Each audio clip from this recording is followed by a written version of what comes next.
Allô guys, j'espère que vous allez bien. Bienvenue chez La Droite About Everything.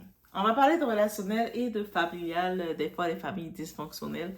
Et cette fois-ci, est-ce que c'est une mise en scène qui a été que cette femme, cette jeune femme nous a présentée, ou c'est une réalité?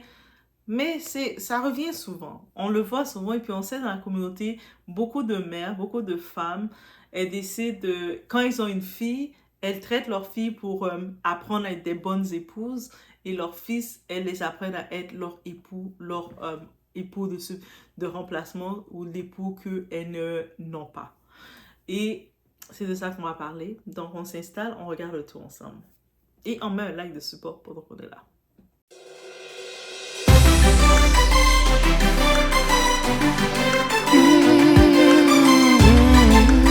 J'ai pas fait à manger pour son fils miteux. Il a 20 ans. Il vient d'avoir des fruits.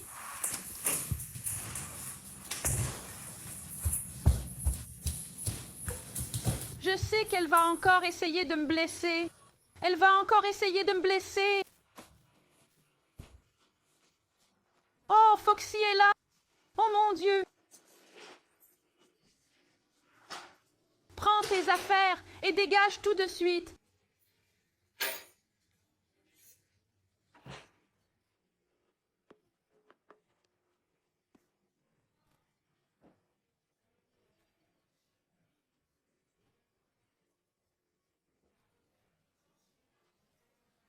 Mais maman, j'ai nulle part où aller.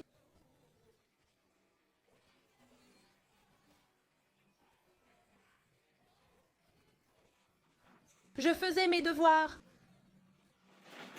Ouais, je sais. Bébé, bébé, je m'en vais. T'as mangé? Ouais, j'avais un truc sérieux à cuisiner, bébé. Non, frère, bébé. Tu devrais savoir qui c'était. Idiot. Maman, il a 20 ans.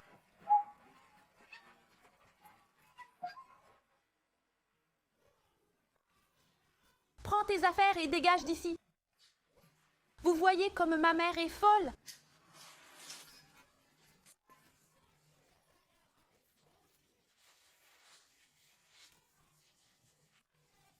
Cette fois, tu iras en prison, je te le promets. Non, ma fille, si tu sors pas, je vais te frapper.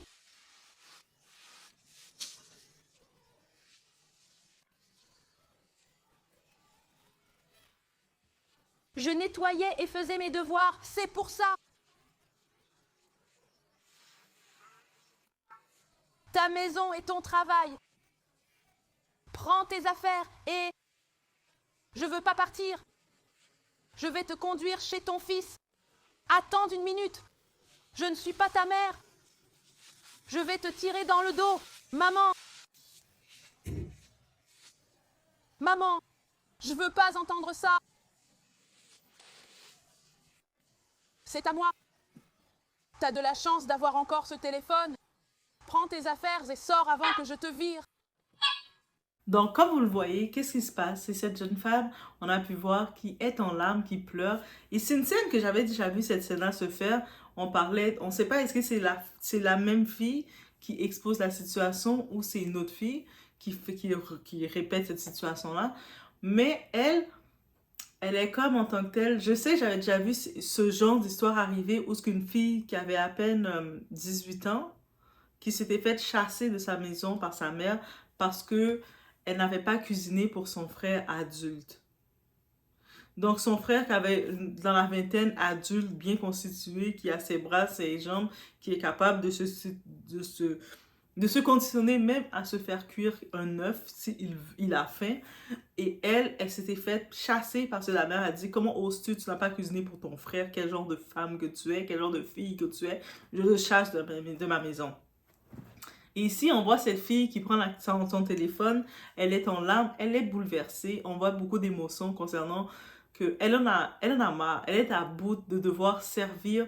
Et puis elle montre son frère. Son frère est devant ses jeux électroniques en train de jouer comme un gros mongol. Go, go, go, go, go. Désolé pour les mongols, mais c'est ça. Et puis il a dans la vingtaine et quelques, elle dit, mais elle doit toujours être conditionnée à préparer pour lui, à prêter de quoi ses plats pour lui. Et même si elle a des devoirs à faire, même si elle a ses autres trucs à préparer, à s'arranger, elle doit le faire. Et beaucoup de ces mères, on dirait ils ont une jalousie. Moi, j'ai commencé à comprendre le concept. La plupart de ces mères, parce qu'elles ont échoué leur vie et quand elles ont une fille, elles développent une jalousie pour les filles et elles ont l'esprit de saboter leur fille. Et leur fils, elles le voient de façon le mari qu'elles n'ont pas été capables d'avoir. Bref, donc le fils, elles se disent que dans leur vieux jour, leur fils elles vont saboter la vie de leur fils et leur fils, dépendant avec qui se marie en effet, et il va servir à les faire vivre comme un mari. Et leur fille, ben, de toute façon, ils se disent que leur fille, elle va se finir par se marier. Donc, elle va plus être là, elle va être dans son foyer. Donc, elles sabotent leur fille. Et souvent, ces mères-là, qui ont elles-mêmes échoué dans leur relation de couple ou quoi que ce soit, elles conditionnent leur fille à être des femmes soumises, à être des femmes qui acceptent, tolèrent tout, qui surtout doit prendre l'amour misère. Donc, quand tu sabotes comme ça ta fille, elle se retrouve très tôt chassée de la maison, très tôt vulnérable, donc elle fait des expériences désastreuses. Pourquoi? Parce que la mère, c'était un déchet. Et ça a été dit comme ça? Oui. Donc, et ça, c'est un phénomène qu'on doit dénoncer parce qu'on le retrouve beaucoup dans les familles, dans beaucoup de foyers, on retrouve ça, ce phénomène-là. On appelle les mères comme qui sont jalouses peut-être de la jeunesse de leur fille, qui sont jalouses de leur fille, qui veulent saboter leur fille. Donc, peu importe qu'est-ce que la fille va les annoncer. Oh, maman, regarde, j'ai rencontré un homme très intéressant. Non, lui est pas bon, lui est pas bon. Prends ce déchet-là est mieux. Cette merde-là est mieux. Même si elles savent qu'il n'est pas mieux. Bref, juste pour, soi-disant, décider d'imposer à leur fille ce qu'elles veulent imposer à leur fille. Ou bref, dans tous les cas, dans toutes les impositions qu'ils peuvent avoir, elles vont toujours ramener leur fille à une autre fausse réalité pour les confondre. Des fois, ce genre de mère-là, leur fille, dès qu'elle est toute jeune, elle doit déjà apprendre à préparer, savoir préparer tous les petits plats. Des fois, les partenaires de leur mère peuvent même exploiter leur fille, donc toucher, faire des attouchements. Et elles ne vont jamais défendre leur fille parce qu'elles n'aiment pas leur fille. Elles vont toujours voir leur fille comme une rivalité. J'avais entendu justement, pardon, parler de cet effet-là. Il y avait il y avait deux jeunes filles. C'était l'histoire de deux jeunes filles qui vivaient avec leur mère célibataire et il y avait leur petit frère. Et la mère, elle était le genre qui croyait en l'amour ou qui cherchait l'amour ou savait pas comment l'amour fonctionnait, qui les présentait toujours des nouveaux tontons, des hommes qui rentraient, qui faisaient le tour. Et jusqu'au moment que la mère, elle a trouvé un homme un peu plus jeune qu'elle, qui était dans l'une des filles aînées, l'homme il avait, on va dire, 8 ans de plus, 8-9 ans de plus que la fille aînée. Juste pour vous dire, donc il était plus proche de la génération de ses filles que de la femme. Mais bref, l'amour à pas d'âge, on va dire. Et cet homme-là aussi, c'était un prédateur. Donc, il est rentré dans la maison de cette femme. En rentrant dans la maison, il commençait à regarder ses filles. Il était rentré, il regardait ses filles et tout. Et là, la mère, quand sa fille aînée commençait à parler à sa mère, « Oh maman, ce type-là, il est bizarre, il n'est pas de confiance. Tu sais, il nous observe toujours bizarrement, il fait des choses comme ça. Maman, on n'a pas confiance en lui. » La mère, elle a pété une coche, elle était fâchée contre sa fille. Comment oses-tu, toi aussi, là, t'es toute provocante. Regarde, t'es dans la maison et puis tu mets des pantalons ou tu mets des petites jupes. T'es dans la maison et t'oses respirer. C'est normal qu'ils te regardent. Pourquoi tu respires dans une maison? Bref, jusqu'à un moment que le père, cet homme, il avait essayé d'agresser complètement cette fille, que la fille, elle s'est défendue. Et quand elle s'est défendue, elle est allée s'enfermer dans une salle de bain, dans la toilette. Elle s'est enfermée juste en attendant que le monde arrive dans l'appartement. Quand le monde sont venus, le monde a dit, pourquoi tu étais enfermée? Elle a expliqué, voici qu'est-ce qu'elle a essayé de me faire. La mère, qu'est-ce qu'elle a dit? Toi, t'es problématique. Toi, tu veux gâcher mon amour. Moi, j'ai rencontré un homme qui m'aime, qui veut bien me traiter. Toi, là, t'arrives comme un petit humain dans ma vie. Tu veux déranger mon amour. Prends tes affaires, dégage de chez moi. C'est pas la première fois que tu me parles, tu me racontes n'importe quoi. Dégage. Elle était comme, mais maman, où je vais aller? Tu sais, à cette époque, elle avait 18-19 ans quand elle s'est fait chasser. Donc, elle était elle a pris ses affaires, elle est partie.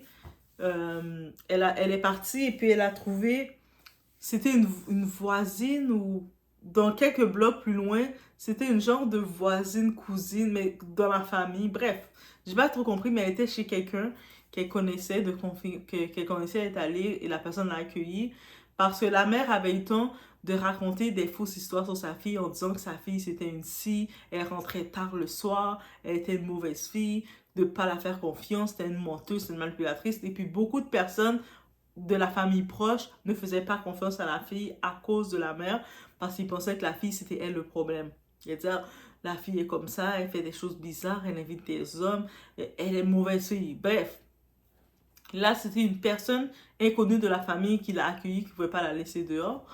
Et cette fille, et cette personne-là aussi, ça tombait bien, c'était une personne, une chrétienne. Et oui, oui, oui, c'est même pas un hasard, c'est pour de vrai. Et puis la personne a commencé à amener sa fille à l'église parce que la fille, elle avait de la colère contre sa mère. Elle disait, comment ma mère a osé me chasser comme ça, j'ai rien fait.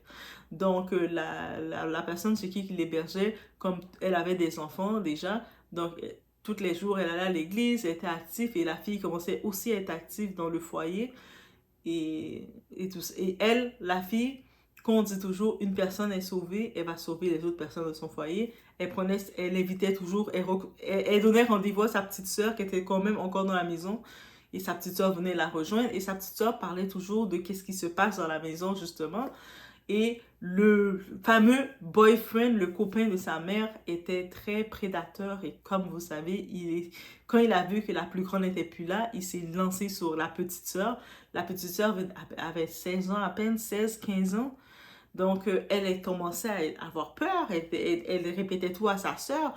Elle disait, oh, voici qu'est-ce qu'il fait, j'ai peur, il n'arrête pas. Le soir, elle devait mettre des meubles dans la chambre pour se protéger, comme elle mettait des meubles parce qu'il essayait d'entrer dans sa chambre. C'est fou, des choses comme ça. Et la mère disait rien, ça servait à rien, donc elle portait plainte à sa sœur.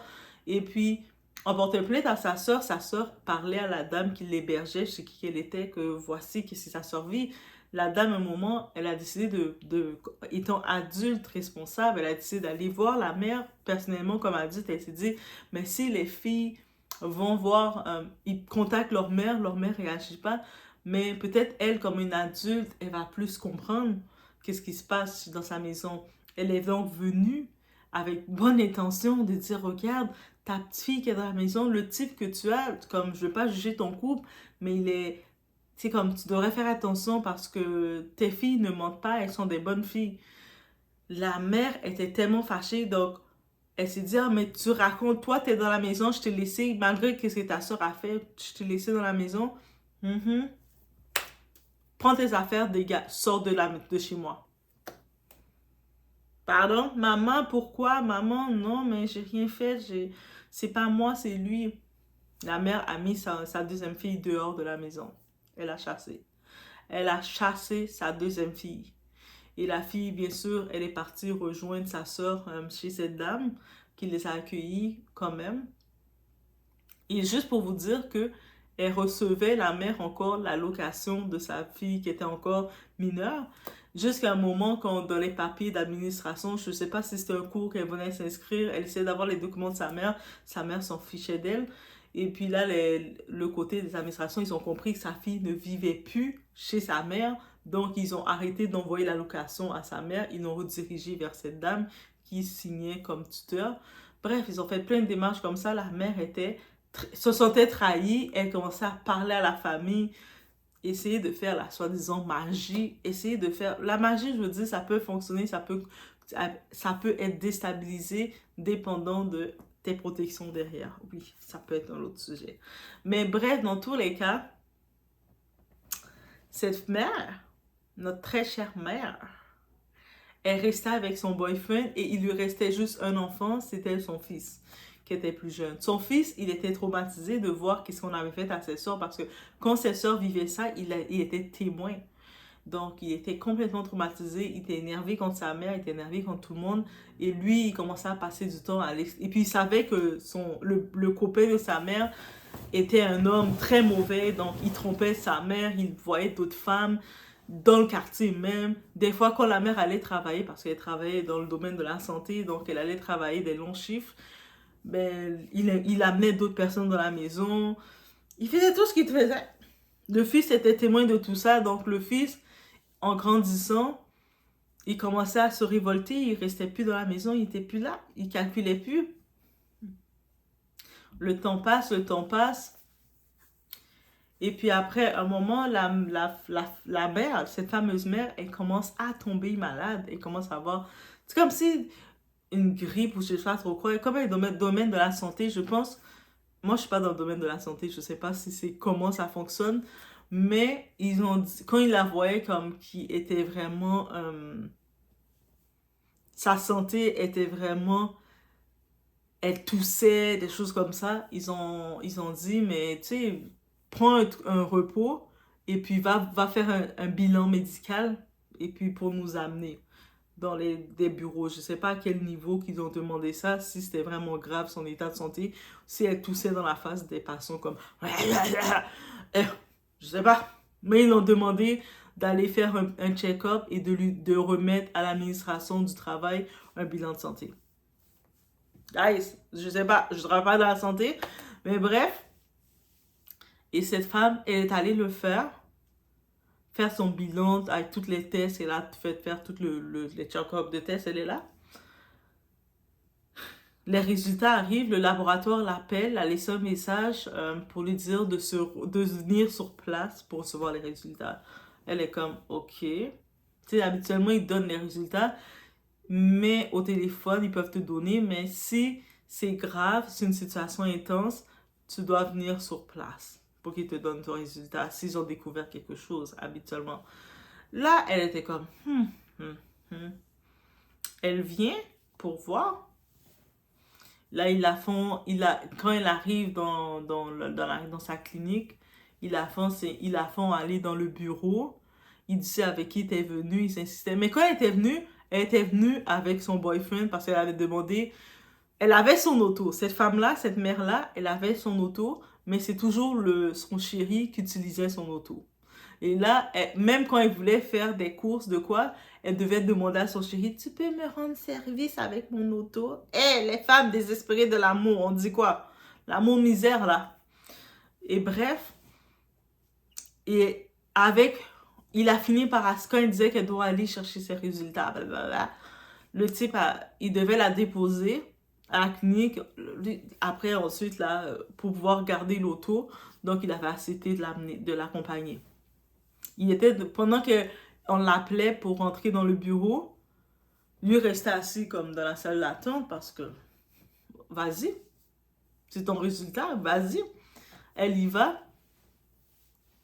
Et là, quand elle arrive dans le bureau, elle voit le médecin, mais elle a vu, il y a quelqu'un d'autre, un psychologue, un autre qui est rentré, qui a accompagné, qui a dit bonjour madame, qui a accompagné le médecin. Elle était comme, ok. Ils l'ont annoncé qu'il y avait des tests. Vous imaginez quoi? Donc, elle était contaminée. Et là, il commençait déjà à être avec elle. Il disait, est-ce que vous êtes venu accompagné? Vous n'êtes pas venu tout seul? Vous n'avez pas conduit? Vous êtes venu avec qui? Et elle disait avec son chéri. Il commence à l'expliquer. Ils ont justement, les personnes de l'hôpital, ils ont été chercher son chéri pour l'amener dans le bureau pour lui expliquer qu'est-ce qui c'était le résultat. Mais est-ce qu'ils ont expliqué le résultat? Ils l'ont fait venir pour qu'ils puissent la tenir compagnie. Ils ont dit, est-ce qu'on peut aller le chercher pour te tenir compagnie? Bref, elle était choquée dans le tout et c'est son chéri, elle l'aime. Ah, les femmes désespérées, vous aimez l'homme, même s'il est mauvais. Mais ils sont allés le chercher, il était à côté d'elle. Et quand ils expliquaient tout ça, ils commençaient à lui parler, lui dire, voici les étapes, c'est pas fini. Tu sais, ils commençaient à lui faire les speeches, lui parler. Le type restait comme impassible. Il restait comme en mode posé. Comme. Yeah.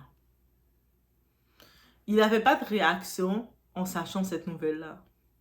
Probablement parce que lui-même connaissait sa condition. Et quand elle était là, et puis après, le monde ayant compris, elle disait que c'était son copain. Ils ont dit, ok, on va devoir aussi vous faire des tests pour voir si vous êtes correct, parce que vous savez, nanana, et commence à l'expliquer. Et puis, est-ce que ça va? Il demandait à lui aussi. Lui était, mais c'est correct, moi je sais déjà. Moi je sais déjà. Donc, lui savait déjà quoi? Et la femme, quand elle entendait je sais déjà, elle a compris que il était probablement déjà lui-même dans un état critique. Il avait déjà ses bibites en lui, il était déjà contaminé. Et puis, il s'était pas gêné de venir vers elle. Elle commençait à pleurer, dire tu savais, elle pleurait. Mais elle était comme devenue hystérique. Les gens qui étaient là, les docteurs, ils comprenaient pas qu'est-ce qu'elle disait. Elle était en larmes, elle pleurait. Là, là, là, là. Et bref, quand elle retourne dans sa maison, elle veut se discuter avec lui, qu'est-ce que t'as fait, comme tu savais que t'étais quoi, comme tu savais déjà quoi, et puis tu m'as exposé comme ça, tu sais, elle essaie de parler avec lui, on va dire comment elle essaie de parler, lui, dans la maison, tout le long, devant les médecins, il était calme, dans la maison, il a pété une coche, donc il a été violent, tout le long, habituellement, quand il était avec elle, il faisait semblant d'être doux parce qu'il avait besoin de ce qu'elle lui donnait. Mais dans la maison, il ne s'est pas épargné. Il a pété une coche, il commençait à l'insulter, que ce soit l'insulter, la rabaisser, se moquer d'elle, la pousser. Il était violent, il commençait à chaque fois, elle essayait de parler, il la poussait dans le mur, il la plaquait, il donnait des coups. Et puis, ils étaient les deux dans la maison, ça faisait du bruit. Elle crie. Ils sont dans un appartement, un immeuble appartement, donc il y a les voisins quand on les crie. Son fils est rentré dans cet appartement. Il a vu la scène, c'est sûr qu'il voit c'est sa mère. Il essaie d'interrompre le tout. Le type qui fait ça à sa mère, de l'interrompre comme il peut. Et puis, le type, lui, il pousse le fils, il fait ce qu'il veut. Et puis, suite à ça, la chicane s'est calmée. Je ne sais pas si des voisins ont appelé la police. Oui, quand la police sont venus, ce qui a choqué son fils, parce que c'est son fils qui, au moment qui a fait ce témoignage-là, il pensait que sa mère allait témoigner pour mettre ce type-là dehors. Il savait que sa mère a mis ses deux sœurs dehors, ses deux filles pour lui. Elle pensait que elle, maintenant, sa mère allait mettre ce type-là dehors. Mais non, elle a dit non, tout est beau, c'est juste une petite chicane de coupe. Elle était toute ta bouche enflée presque. Et une petite chicane de coupe. Il était tellement choqué parce qu'il voyait comment ça avait été une chicane très violente. Et puis il voit sa mère dire ça, il a fait comme quoi? Pardon? Et ça l'a énervé. À partir de là, il a senti sa tête vriller, le fils. Et puis il a senti qu'il s'est déconnecté complètement de sa mère. Il commençait à prendre ses choses. À un moment, il avait pris ses choses, il partait, il faisait des longues nuits, il dormait ailleurs, chez des amis. Il dormait plus, il voulait rien savoir de sa mère. Puis le type, le copain de sa mère, ce fameux copain de sa mère, ben, dans l'appartement, ben, il recevait des gens. À un moment, il y avait la chambre des filles qui étaient des enfants qui étaient vides parce que tous les enfants étaient plus là. Le fils était presque plus là. Les filles avaient été chassées. Il faisait comme, il hébergeait des gens. Et puis, c'est lui qui récoltait l'argent. Il disait, oh, on va prendre un colocataire. Et puis, il récolte quelqu'un. Mais c'est comme quelqu'un, on dirait, il a pris dans la rue, là. C'est quelqu'un comme il a trouvé dans la rue, puis qui se retrouve dans la maison en train de se promener. Puis la dame, elle disait plus rien, puis elle était affaiblie. Les amis de la dame la voyaient faible. Des fois, ils venaient la voir, l'amener à manger. Quand il l'amenait à manger, ce type-là, il mangeait la nourriture. S'il amenait des soupes, des choses comme ça, il mangeait la nourriture de la femme. Et le monde essaie de dire, ah, mais il faut que tes filles viennent t'aider. Tu sais, elle a chassé ses filles comme ça. Là, les gens, les amis, les familles qui aussi ont chassé ses filles parce que la mère disait que ses filles étaient mauvaises, c'est elle qui était mauvaise. Là, il disait, ah, mais là, t'es dans une mauvaise condition. Tes filles, elles sont ingrates, elles doivent venir t'aider. C'est toi la mère, là, tu vas pas bien. Elles doivent venir t'aider, préparer à manger. Où tu vas trouver tes filles? Tes filles, le moment qu'elle vivait chez cette dame, un endroit où ils ont été trouvés, je sais pas si la dame avait déménagé et ses filles, chacune est allée rester ailleurs, mais elles ont comme, elles aussi, elles ont chacune été de leur côté. Il y a une des filles, la plus grande, elle a eu un emploi dans une autre ville, un autre état, parce que c'est aux États-Unis. Une était dans un autre état, L'autre est allée, comme, elle a rencontré un copain. Elle est allée rester, la plus jeune, elle a rencontré un copain.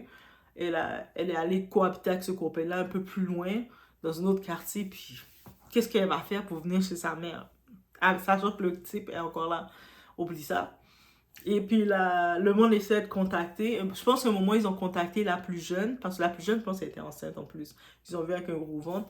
Ils étaient comme, oh, c'est pas toi la fille d'un tel, mais ta mère te cherche, ta mère va pas bien, elle a besoin de toi, tu peux pas abandonner. Vous savez, quand les gens, ils essaient de culpabiliser l'enfant, c'est toi qui es responsable de ton parent, alors ton parent t'a abandonné, puis elle était comme, ok, mais là, regarde ma condition, où est-ce que tu veux que je vais avec cette femme-là? Mais et après, elle a dit, elle va essayer de communiquer. Un moment, je pense qu'elle était venue pour faire sa cour. Elle était venue chez sa fameuse mère. Et puis, elle était venue accompagnée, bien sûr, de son gars, le père de son enfant. On va dire son mari, même si c'était pas techniquement marié. Mais bref, son gars, son mari. Là, à ce jour, on sait pas combien d'enfants qu'ils ont. Mais c'était un latino, lui. Et c'était bien qu'un latino. Et puis, les latinos, vous savez, quand ils font beaucoup d'enfants, c'est vrai. Dès ils mettent la main sur leur femme, ils vont faire 6 7 enfants. Comme ça. Donc, mais elle était venue avec son gars, et puis son latino était venu avec un autre ami parce qu'elle avait expliqué que le copain de sa mère, comment il était, donc elle avait peur de lui. Elle avait dit tout ça à son gars, et puis ça, c'est une bonne chose. Elle avait quand même dans sa zone de confiance. Mais elle était quand même venue voir sa mère, et puis on avait dit que sa mère était le gars, il prenait toute la nourriture de sa mère, tout l'argent qu'elle recevait, il le liquidait, il faisait plein de choses bizarres. Donc, elle et son gars, le monde, ils avaient apporté 2 3 petits trucs, des petites baguettes, des petits trucs fromage, des choses comme ça pour des épiceries. À peine s'ils venaient apporter les épiceries, sa mère était là comme, ok, t'es venue, elle regarde, oh, t'es enceinte, tu t'es pas mariée. Elle commençait à la juger. C'est comme, attends, t'as chassé ta fille, elle avait 16 ans et quelques, 15, 16 ans. Tu l'as chassée de chez toi pour ce gars qui t'a contaminé et tu juges ta fille parce qu'elle s'est pas mariée. Ta fille qui vient te voir malgré tout, quand qu'elle était bien contaminée. Et bref, en plus, elle t'apporte une épicerie. Et le temps qu'elle n'a même pas eu le temps de ranger l'épicerie, le type arrive, il y avait le type est là, il arrive, il commence à ouvrir les sacs d'épicerie pour se servir normalement, sans dire bonjour, sans rien. Et elle a frissonné, elle a dit quand elle a vu ce type-là qui était encore là, parce que je pense qu'on avait dit que sa mère avait chassé cet homme-là, mais quand elle a vu que il était encore dans la maison, sa mère n'avait pas chassé, elle vivait encore avec lui et avec plein d'autres inconnus dans la maison. C'était la dernière fois qu'elle a dit qu'elle vient, elle veut plus rien savoir. Et puis, elle est venue la dernière fois, sa mère elle a forcé son gars à lui donner de l'argent. Oh, mais t'as ma fille. Et puis, toi, comment t'as ma fille comme ça? Et puis, tu la mets en scène comme ça. Et puis, moi, je suis sa mère, tu donnes rien. Quel genre de beau-fils que t'es? Elle commençait à lui parler comme ça, là. Le type, je pense qu'il lui a donné 40 dollars, 40 US, 40 dollars ou 50. Bref, il a donné l'argent, les billets qu'il avait. Il a dit merci, ben, on doit y aller. Et puis il est parti, puis ils sont plus jamais revenus. Ils ont plus répondu à aucun appel de la famille qui essayait de les culpabiliser. Faut voir votre mère ci, votre mère ça. C'est sûr qu'elle a probablement parlé à sa grande sœur en expliquant l'état de sa mère, qu'est-ce qui est arrivé, mais sa grande sœur était traumatisée aussi par sa mère. Leurs frères, ils ont gardé un petit peu contact, mais avec le frère, beaucoup moins, parce que le frère, bien sûr, le fait qu'il passait moins de temps à la maison, donc il était à l'extérieur, soit il était recruté dans les gangs, ou est-ce qu'il est encore vivant? Ben bref, il était, ou il est... Il est mauvaise fréquentation, donc ça veut dire qu'il est dans les gangs, il consomme beaucoup. Tu sais, il est une bombe à retardement aussi de tout ce qu'il a vu, des traumas. Et la mère restait tout seule dans la maison. Jusqu'à un moment, je pense qu'il y avait eu un événement qui s'est passé dans cette maison. Il y avait les autorités, les brigades, la police sont embarquées. Et le propriétaire avait fait chasser tout le monde. Comme la mère, c'est une petite femme, quand même, elle travaillait à la base, on l'avait mis dans une sorte de centre, un petit appartement supervisé comme femme. Et C'est ça. On l'a mis dans un centre. Elle a essayé de retracer ses enfants d'un coup, je sais pas. T'as chassé tes enfants pour ton homme, là, tout d'un coup, tu veux retracer tes enfants pour venir te torcher. Mais elle pouvait pas rejoindre personne. Son fils, de temps en temps, quand il est en état normal, il se rappelle de venir la voir. Sa fille aînée, elle est dans un autre état et puis elle va pas s'y terminer, là. Elle va plus se déplacer pour elle. L'autre fille qui avait tenté, la plus jeune, mais fini. Ça, c'est tout ça. Mais pourquoi je viens à cette histoire? Parce que oui, c'est vraiment un phénomène beaucoup chez beaucoup de femmes de saboter leurs filles pour que leurs filles traitent leurs frères comme étant des petits rois. Pour ce cas-ci, leur frère, oui, il était un petit roi parce que les sœurs devaient nettoyer leurs vêtements, ses vêtements, le faire à manger et tout ça. Mais en même temps, il était témoin d'une famille dysfonctionnelle. Et quand la mère, elle s'est mise avec un nouvel homme, il a vu comment c'était. Ça l'a perturbé complètement. Et puis, c'est ça. Et puis là, en plus, il était habitué d'avoir ses sœurs qui un petit peu le protégeaient. Sa mère a chassé ses deux sœurs et puis elle ne le calculait plus trop parce qu'elle avait son homme. Et c'est ça. Est-ce que le couple maintenant, elle est encore avec son homme? Je ne sais pas. Non, elle est plus avec son homme parce que quand on l'a placée dans un autre endroit, une sorte de centre ou je sais pas trop quoi, supervisé, mais on n'a pas placé l'homme. Et l'homme, lui, il avait des problèmes, je sais pas où est-ce qu'on l'a mis, mais on l'a pas placé. Ils se sont comme, est-ce qu'ils se voient encore? Je sais pas, mais elle a tout risqué pour lui. Mais c'est ça, c'est triste. Et je sais pas pourquoi je pensais à cette histoire-là en même temps, à cet événement divers que j'avais vu. J'ai fait, oh my god, la méchanceté d'une mère pour ses propres filles, la jalousie. Mais en vrai, c'est vrai, il y a beaucoup de mères, des fois, ils regardent leurs filles, elles ont une jalousie comme ça pour leurs filles. Je vous laisse sur ce. Faites attention à vous. Et puis les mères, arrêtez de traiter vos filles différemment. Parce que même si, dites-vous une chose, même si vous traitez votre fille pour être des parfaites épouses, mais si vous traitez votre petit garçon pour être un bâtard insignifiant qui peut rien faire dans la société, il va souffrir aussi. Parce que quelle femme qui va vouloir prendre votre bâtard insignifiant que vous avez mis, votre fils, vous avez gâté, vous avez pourri, quelle femme, l'enfant d'autrui qui va vouloir torcher votre fils que vous avez pourri? Donc, il va rester pour vous seulement. Et là, vous vous retrouvez dans un état, la mère se retrouve dans un état, elle-même ne peut plus même pas s'occuper d'elle-même. Mais c'est le désert, c'est le chaos. Donc, on fait attention des fois. Donc, je vous laisse sur ce. Laisse-moi savoir, vous en pensez quoi. On se voit au prochain vidéo.